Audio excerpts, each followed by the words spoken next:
Hello, friends, and welcome back to Malicious Compliance Stories.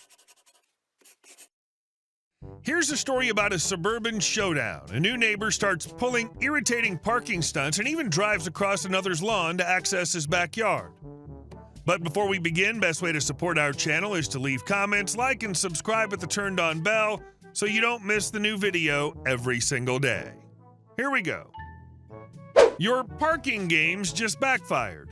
Now your camper's stuck for good. I never understood the phenomenon of people playing games with their cars. I moved out to the suburbs 3 years ago and have never seen it so prevalent when there's enough parking to accommodate 3 times as many cars. In the city, people could be rude sometimes because there are never enough spaces for everyone, and you've got to take what you can get. But out here, literally everyone has a garage or driveway and enough curbside space for 3 more cars.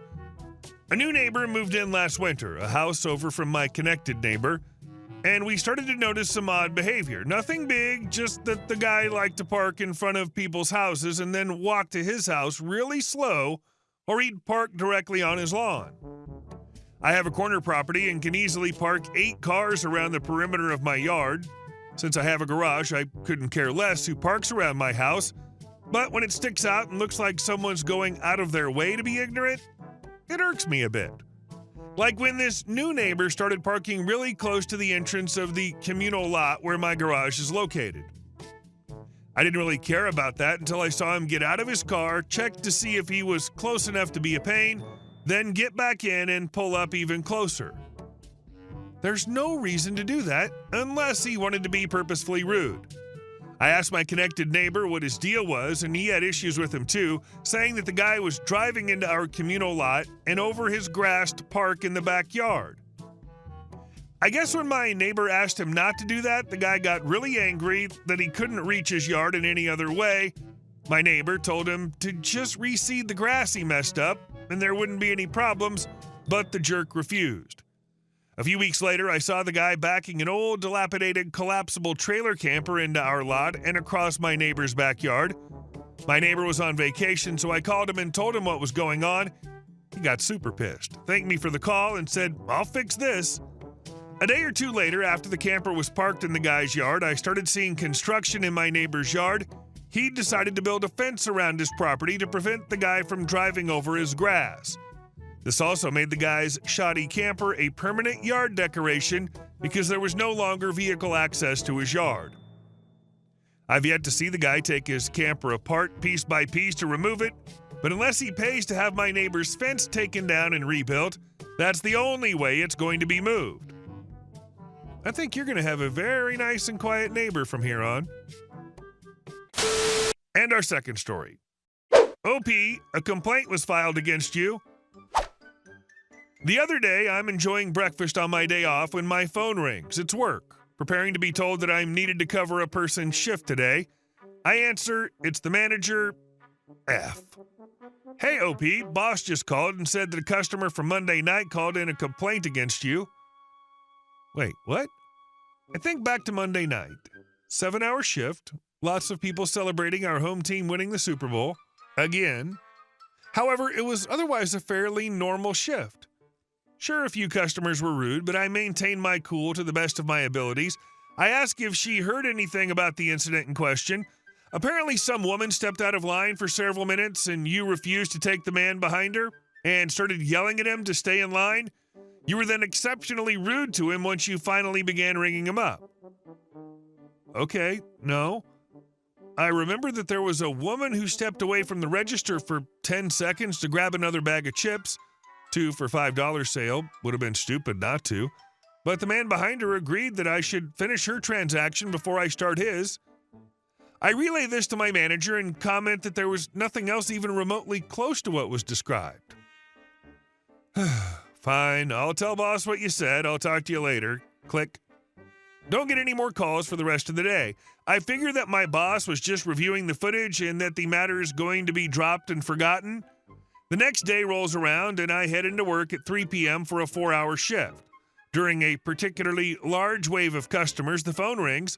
One of my coworkers answers the phone with the standard greeting before taking over my register and handing me the phone with a look of horror on her face, mouthing, "What did you do?" F, it's boss, isn't it? OP, I'd like to talk to you if you've got a minute. Oh yeah, it's boss, all right. I step into the back room, wholeheartedly preparing to be fired over the phone. I casually ask if it's about the complaint. He says yes. I ask if the manager told him what I told her. He said details were fuzzy. So, OP, what I want you to do is explain your side of the story. Manager said that you had an idea of what transaction the incident was. How did it start? I explained that the woman had a bag of chips, and I told her that she could get another bag for only 70 cents more. She stepped out of line and immediately found what she was looking for in under 5 seconds. And where did this man come into the picture? I comment that the man glanced in my direction, seemingly contemplating whether or not to go forward, but decided to stay in line when he noticed that the woman was already halfway back. And that's when she started hitting him with her purse? What? And then you began egging her on, telling the guy off for threatening you and the woman? I'm now utterly dumbfounded by this. All I can mutter in the face of such sheer stupidity is, "Are you effing kidding me?" Boss chuckles. Yeah, that was basically my reaction to the voicemail, and the second voicemail too. I've met with you enough times to know that's completely out of character. Still, you're sure that nothing escalated from this incident? I'm going to have to check the security footage, so I need to know if there's anything to this claim. I tell him again that nothing happened and encourage him to review the footage over. He tells me to have a nice shift and hangs up. He shows up 30 minutes later and sets up shop in the back office. On this shift, I was working with coworkers A, B, and C.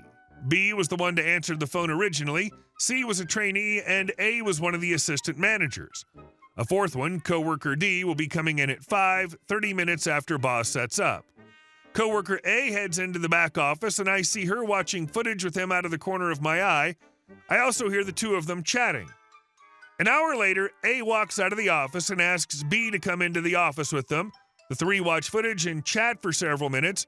Approximately 30 minutes later, coworker D shows up for work and is called into the back office. She shuffles out, and C is called in shortly thereafter. By this point, A already heard about what had happened, while B, C, and D were asking about what was going on. I explained it to the three, and they all agreed that it would be completely out of character for me. It was also revealed that the boss asked them each about things such as my temper, my ethic, and my attitude toward the customers. They each also wonder why the boss is taking so long to find proof of my innocence. I began to expect the worst. Finally, 2.5 hours after the boss arrived, he slowly closed the surveillance and rose from his chair with his hand cupped over his forehead. I'm expecting the worst. I see him intercept coworker A on the other side of the store, who then shakes her head. I still expect the worst. She then walks over to the register. Now, I want to stress this to the reader. Everything that happened in this story actually happened. I just used titles for people involved instead of names, swapped out my dialogue for my current thoughts on the matter to spare the reader from reading the ramblings of a socially awkward cashier, and paraphrased a bit of the other people's dialogue due to not having a photographic memory. I know you have no reason to trust me, so I say to instead trust the stupidity of the average consumer. Coworker A looks me in the eye and says, "They called about the wrong store." Screw your boss for taking such a long time to clear you. Once the footage was reviewed, it should have been seen as a lie. And our last story. No, I won't let you turn my property into your public park.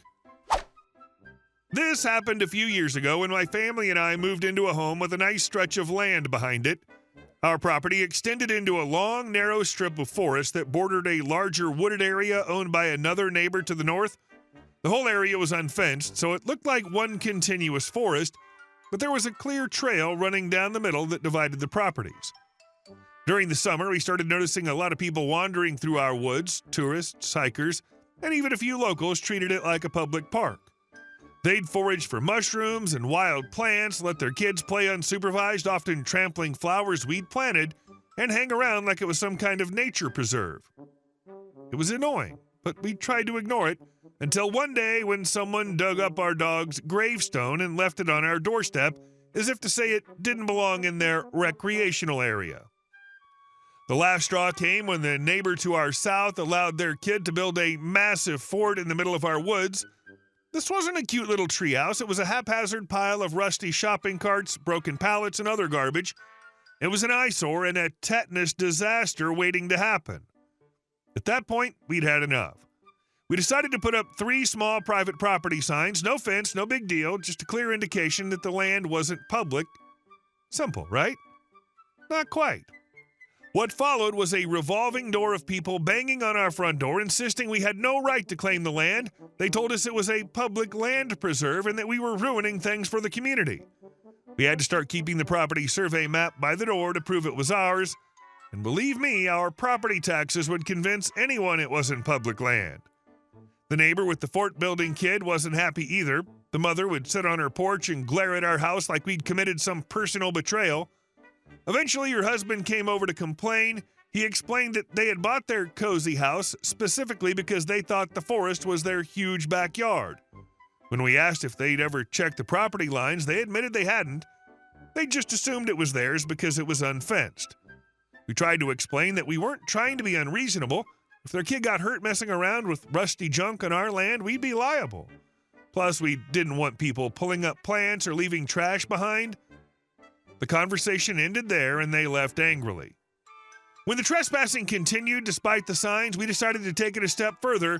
We built a sturdy fence along our property line and added more private property signs for good measure. It wasn't cheap, but it was necessary to protect our land and our peace of mind. The neighbors haven't spoken to us since. They still act like we've stolen something from them, even though it was never theirs to begin with. It seems like some people can't handle reality when it doesn't align with the fantasy they've built in their heads. Who the heck drags garbage into a forest?